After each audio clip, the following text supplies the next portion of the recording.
പ്രേക്ഷകർ വലിയ രീതിയിൽ ആഗ്രഹിക്കുന്ന ഒരു കാര്യമുണ്ട്. അത് അജയന്റെ രണ്ടാം മോഷണം എന്ന ചിത്രം ഇറങ്ങിയതിനു ശേഷമാണ് അവർ ആ കാര്യങ്ങൾ വിശദമായി പറഞ്ഞുകൊണ്ട് സോഷ്യൽ മീഡിയയിൽ എത്തിയതും. സംഭവം ഒന്നുമില്ല, അജയന്റെ രണ്ടാം മോഷണം എന്ന സിനിമയിൽ ടൊവിനോ തോമസ് അവതരിപ്പിച്ച മണിയൻ എന്ന കഥാപാത്രത്തെ കൂടുതൽ പേരും കമ്പയർ ചെയ്തത് ഒടിയൻ എന്ന ചിത്രത്തിലെ മോഹൻലാൽ കഥാപാത്രവും തമ്മിലാണ്. കണ്ടില്ലേ, മോഹൻലാലിനേക്കാൾ എത്ര 10 മടങ്ങ് ഗംഭീരമായിട്ടാണ് ടൊവിനോ ചെയ്തിരിക്കുന്നത് എന്ന രീതിയിലാണ് ആ ക്യാരക്ടറിനെ ക്ലബ് ചെയ്തുകൊണ്ട് അവർ സംസാരിച്ചത്. കാരണം മണിയൻ എന്ന ആ കഥാപാത്രത്തിന് ഒടിയന്റെ പല മാനറിസങ്ങളും ഉണ്ടായിരുന്നു. ഒരു ഒടിയൻ സ്റ്റൈലൊക്കെ ഉണ്ടായിരുന്നു മണിയനെ അവതരിപ്പിച്ച രീതി തന്നെ. ഒടിയനും അതുപോലുള്ള ഒരു കഥാപാത്രത്തെയാണ് ചെയ്തത്. ഇതുപോലെ മോഹൻലാലിനെ പ്രസന്റ് ചെയ്തിരുന്നെങ്കിൽ ഒടിയൻ ഏത് ലെവലിൽ എത്തിയേനെ എന്ന രീതിയിലൊക്കെയാണ് അവർ പറയുന്നതും. അതുകൊണ്ട് തന്നെ അവർ പറയുന്നുണ്ട്, ഇന്ന് ഒടിയൻ എന്ന ക്യാരക്ടറിനെ കണ്ടപ്പോൾ ജിതിൻ ലാൽ എന്ന സംവിധായകന് ഒടിയൻ പോലൊരു സബ്ജക്റ്റ് ചെയ്യാനുള്ള കാലിബർ ഉണ്ട് എന്ന് തോന്നിപ്പോയി എന്ന രീതി. ജിതിൻ ലാൽ പോലൊരു സംവിധായകൻ ഒടിയനെ ഒന്ന് റീക്രിയേറ്റ് ചെയ്തിരുന്നെങ്കിൽ എന്നതാണ് അവർ പറയുന്നത്. ഒടിയൻ 2 പോലും ജിതിൻ ലാലിന് കൊടുത്താൽ അദ്ദേഹം പെർഫെക്റ്റ് ആക്കും എന്ന് പറയുമ്പോൾ ഒടിയൻ എന്ന സിനിമയ്ക്ക്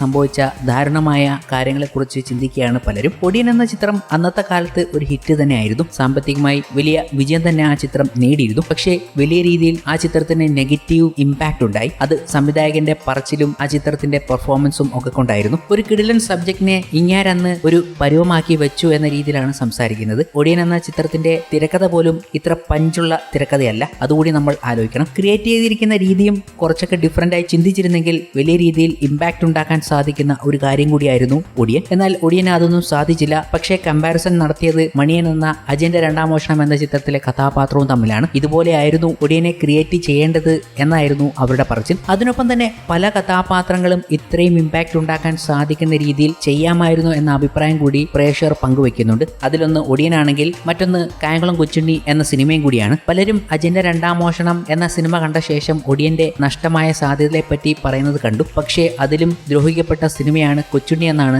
മറ്റൊരു വിഭാഗത്തിന്റെ അഭിപ്രായം. അജയനിലെ നവഗ്രഹ പൂട്ട് സീൻ കണ്ടപ്പോൾ ഓർത്തത് കായംകുളം കൊച്ചുണ്ണി കഥ സിനിമയാക്കിയിട്ട് ഒരു ഹൈസ്റ്റ് സീക്വൻസ് പോലും ഉണ്ടായിരുന്നില്ല എന്നതാണ് ഇവർ ഇപ്പോൾ ചിന്തിക്കുന്നത്. ചിന്തിച്ചു നോക്കുമ്പോൾ ശരിയാണല്ലോ എന്ന് തന്നെ നമുക്ക് തോന്നും. അത്രയും ഗംഭീരമായ ഒരു കഥാപാത്രവും സബ്ജക്റ്റും കഥയും ഒക്കെ സിനിമയാക്കി വന്നപ്പോൾ കായംകുളം കൊച്ചുണ്ണി എന്നറിയപ്പെടുന്ന കഥാപാത്രം ചെയ്തു വെച്ച കാര്യങ്ങൾ വെച്ച് നോക്കുമ്പോൾ ഒരു ഹൈസ്റ്റ് സീക്വൻസ് പോലും ഇല്ല എന്നത് ഞെട്ടിപ്പിക്കുന്ന കാര്യമാണ്. ഇന്നും ചരിത്രത്തിൽ രേഖപ്പെടുത്തിയ കൊച്ചുണ്ണിയുടെ ചില പൂട്ട് തുറക്കലിന്റെ കഥകളൊക്കെ നമ്മൾ കേൾക്കാറുണ്ട്. അത് ആർക്കും തുറക്കാൻ പറ്റാത്ത പൂട്ട് കൊച്ചുണ്ണി തുറന്നിട്ടുണ്ട് എന്ന് പറയുമ്പോൾ അങ്ങനൊരു സീൻ പോലും ആ ചിത്രത്തിൽ ഉൾപ്പെടുത്തിയില്ല എന്നതും പ്രേക്ഷകർ ഇപ്പോൾ ചിന്തിക്കുകയാണ്. എന്നാൽ ഇതിന്റെയൊക്കെ വിഷമങ്ങൾ മാറ്റിയത് അജയന്റെ രണ്ടാം മോഷണം എന്ന ചിത്രത്തിലൂടെയാണ്. ഇത് കണ്ടപ്പോഴാണ് പല ചിത്രങ്ങളുമായി അവർക്ക് കമ്പാരിസൺ ചെയ്യാൻ തോന്നിയതും. ഇതുപോലൊരു മേക്കിംഗ് ആ ചിത്രങ്ങൾക്കും സംഭവിച്ചിരുന്നെങ്കിൽ അത് നെക്സ്റ്റ് ലെവൽ പടങ്ങളായി മാറിയേനെ എന്നത്. എന്താണ് നിങ്ങളുടെ അഭിപ്രായം?